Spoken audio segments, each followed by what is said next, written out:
નવા વ્લોગની અંદર તમારું સ્વાગત છે। જય દ્વારકાધીશ, જય માતાજી, જય સોમનાથ। તો મિત્રો આજે આપણે સવારમાં 9:30 વાગ્યા છે, તૈયાર થઈ ગયા અને જવું છે આપણે દ્વારકા। અને આ બાજુ છોકરા તૈયાર થાય છે તો આપણે એને ભણવા મૂકતા જઈએ।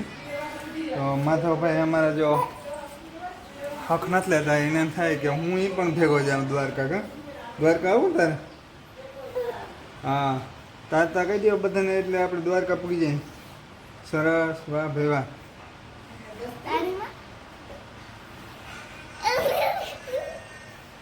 તો મિત્રો માધવભાઈ તૈયાર થઈ ગયા, એને બૂટા મેં પહેરી લીધા, સાવમાં પહેરી લીધા ને ખબર જ પડી ગઈ હા ભાઈ કે નાખી જવાનું એટલે કાખમાં ચડી ગયા છે।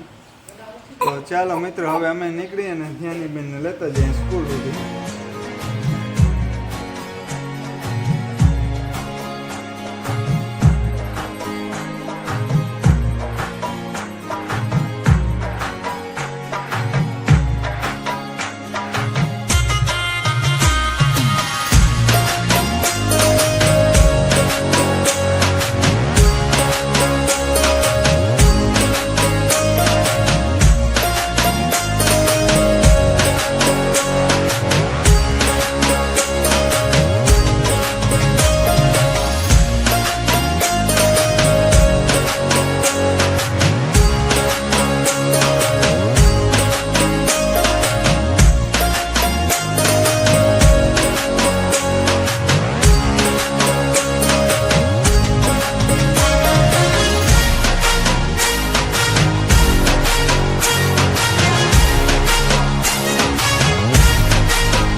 તો ચાલો મિત્રો આપણે હવે નીકળી ગયા છીએ દાત્રાણાના પાટિયાથી। દાત્રાણા નહીં, માનો કે વડોદરાના પાટિયા ભાઈ, સોરી। તો હવે આપણે દ્વારકા જે દર્શન કરવા નીકળે છે અને પદયાત્રીઓ બધા હાલીને જાય છે। એક સાઈડની પબ્લિક એટલી બધી વહી જાય છે કે હજારો માણસો દ્વારકાના હોળીના દિવસે દર્શન કરવા માટે હાલીને જાય છે। ક્યાંયથી આવે છે, રાજકોટ, મહેસાણા, બધી બાજુથી, આમ ભાવનગર બાજુથી। તો આજે આપણે નિહાળવા માટે આવ્યા છીએ અને આપણે પણ જે થાય સેવાનું કાર્યમાં થોડાક સપોર્ટ આપશું, ટાઈમ મળશે એ પ્રમાણે। તો હવે આપણે ધીરે ધીરે મોટરસાઇકલ હાંકતા જઈએ, કેમ કે એક તો ઓડી ટ્રાફિક છે અને પાછળથી પણ 4 વ્હીલના અંતે નીકળતા જાય છે। એટલે આપણી પાસે છે બાઇક મિત્રો, કેમ કે આપણી પાસે 4 વ્હીલ છે નહીં તો આપણે બાઇક લઈને ગયા છે। અને આ બાજુ ડીજે જમાવટ છે। બાકી તમે આ આશ્રમની અંદર જોવો તો ધજા એટલી બધી ધજા રાખી દીધી છે કે આમ છેટેથી પણ એમ દેખાય છે કે અહીંયા આશ્રમની અંદર જમણવાર અને કેમ્પ સારો આયોજન કરેલું હશે। તો મિત્રો અમે રાહુલભાઈ ગાડી આકે છે ને હું શૂટિંગ ઉતારતા જાય તો આપણે ધીરે ધીરે ખાન દ્વારકા પૂગી વેલેરા। અને જો તો ઓલી સાઈડથી 4 વ્હીલર એટલા બધા હેલા જાય છે ને, આપણે નિરાતે ગાડી આવી ગઈ એના કારણે કે આમાં માણસો હેલા જાય છે અને કોઈ ન હોય પણ આપણે આપણી સેફ્ટી રાખવી જરૂરી છે. તો ચાલો મિત્રો, હવે આગળ તમને હું વ્યવસ્થિત બતાવતા જાઉં અને બ્લોગની અંદર કન્ટિન્યુ રહેજો તમે, જેથી કરીને તમને પણ વિડીયો જોવાની મજા આવે.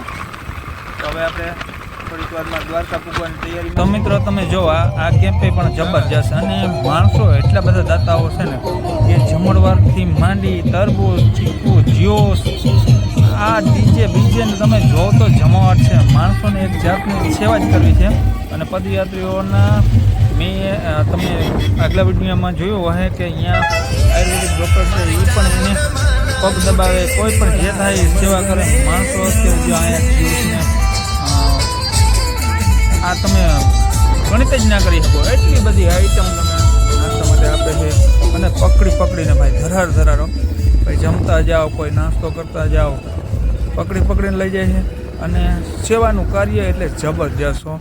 અને આમાં તો માણસોએ પાણીની બોટલોથી માંડી ઠંડા પીણા, લસ્સી, ચીકુ, દ્રાક્ષ, આ બધું સેવામાં એક જાતનો રૂપિયો નહીં લેવાનો. જો આ ભાઈ અમને બરકે છે કે ભાઈ આવી જાઓ, નાસ્તો ચા પાણી બધું તૈયાર છે. પણ આપણે તો વહેલા દ્વારકા પૂરી. અને આ બાજુ જો તમે જો પાણીનો ટાંકો આખો કેમ્પ દ્વારા જાય છે, જ્યાં કેમ્પમાં મૂકવાનું હોય છે અહીંયા પાણીની સગવડ પૂરેપૂરી કરે છે. અને એટલું બધું માણસો આવેલું જાય છે. આ તો હકીકતમાં દ્વારકાનો ના થઈ જાય હાજરો હોય ન કરે. આ એવડી સેવાઓ કરવી કોઈ હેલીની વાત છે. તો મિત્રો જો આમ રોડમાં એ રોડ સિંગલ રોડ છે, પણ એની અંદર એક બાજુ વાહન આવે, એક બાજુ માણસો હાલે. તો આપણે ધીરે ધીરે હાલતા થઈએ છીએ. અને આગળ જો તમને બતાવતો જાઉં છું કે એક સાઈડ માણસો હાલે, એક બાજુ ડીજેવાળા જબરજસ્ત ડીજે વગાડે છે. તો માણસોને હું મોજ આવે અને જેમ તેમ ટાઈમ નીકળે, તાત્કાલિક દ્વારકા પૂગે અને કોઈને થાક ના લાગે, મોજ મસ્તી કરતા જાય છે. અને માણસો એકદમ વ્યવસ્થિત કે રોડની સાઈડમાં જ હેલા જાય, એટલે રોડની સાઈડમાં જ હેલા જાય છે. અને સભ્યતાથી માણસો હાલે છે. એટલે આપણે તો એક ગણિત કર્યું છે કે આ હકીકતમાં જે દ્વારકા હોળીના દિવસે માણસો જે પગે લાગવા જાય છે એનું આયોજન અને માણસો પણ એકદમ વ્યવસ્થિત હેલા જાય છે. અને અહીંયા થોડીક આપણે ટ્રાફિક આવી ગઈ છે, કેમ કે જે રમતગમત માટે જે ડાગલા પહેરી અને 2 છોકરાઓ આવ્યા છે, એ ડીજેના તાલે રમે છે. તો એનો પણ આપણે જરાક વિડીયો શૂટિંગ લઈશું, તમને આગળ બતાવતો જાય. તમે વિડીયોમાં કન્ટિન્યુ રહેજો. અને જો ડીજે જમાવટ ચાલે છે, એકદમ જમાવટ ભાઈ. અને એ 2 ડાગલા જો ડિસ્કો કરે છે. અને આ બાજુ રાધા કૃષ્ણ અને ગોવાળિયા હેલા આવે છે બધા ભાઈ.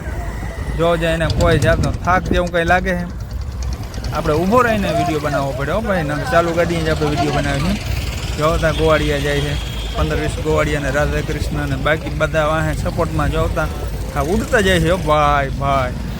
અને આ બાજુ મસ્ત નર્મદાના પાણી જેવું આમ નારિયેળનું પાણી હોય ને એવું મીઠું પાણી પીવડાવે છે. તો આપણે કીધું થોડું પાણી આપણે પી લઈને, તો આપણે પાણી પીધું અને અહીંથી પછી આપણે ધીરે ધીરે પાછા મોટરસાઇકલ લઈને નીકળવા માંડી. તો માણસોનું તો એકદમ ઘોડાપૂર. આમાં કોઈ તમને એમ થાય કે હા દ્વારકાવાળો ભેગો જ હોય ને, કંઈ એવી નાની સૂની વાત નથી. અને માલધારીઓ માણસો, આહીરો લગભગ 18 વરણ માણસો છે. અને જો આ 2 ડાગલા છે એ બધાને મોજ મસ્તી કરાવતા જાય છે. ને કોઈ જાતનો કોઈને થાક ન લાગે એના માટે મોજ મસ્તી કરે છે. જોતા ખરા બધાને જય દ્વારકાધીશ કહેતા જાય છે, રામ રામ તાતા તે બધું કહેતા જાય છે. અને બે પાછળ મોટરસાઇકલમાં બેઠા જાય છે. અને લગભગ માણસો એને ઊંચા હાથ કરીને રામ રામ જય દ્વારકાધીશ બોલતા જાય છે.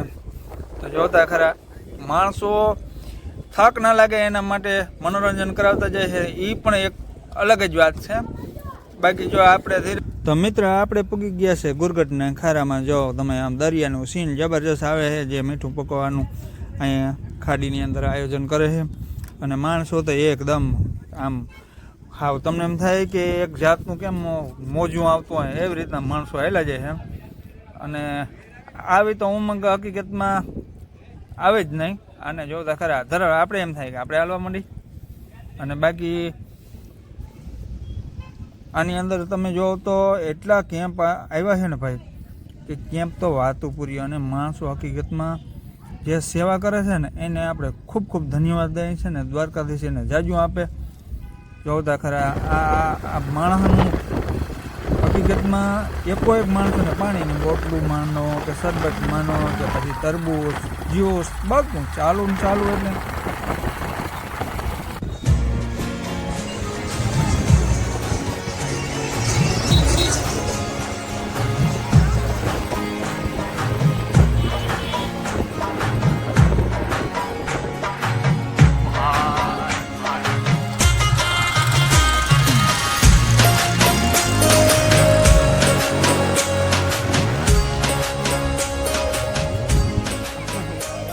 ચાલો મિત્રો તો આપણે પૂગી ગયા છે ગોમતીજી અને આ બાજુ જો માણસો હાલી અને હાલું આવે છે તો આપણે મંદિરના આવા દર્શન કરી લઈએ અને બાકી તમે વિડીયો મારો જોયો છે તો વિડીયો સારો લાગ્યો હોય તો લાઈક શેર સબસ્ક્રાઈબ કરજો અને રાસુલભાઈ અમારા ભેગા છે અને આ બાજુ તમને મંદિરના પણ દર્શન કરાવું છું ને દ્વારકાધીશ દેખાય છે તમને કમ્પ્લીટ. આ બાજુ ગોમતી ઘાટમાં જો અત્યારે માણસો બધા નાય ધોય પગ ધોય. તો મિત્રો આપણો વિડીયો સારો લાગે તો લાઈક શેર સબસ્ક્રાઈબ કરજો અને હવે મળશું નેક્સ્ટ વિડીયોમાં. જય દ્વારકાધીશ.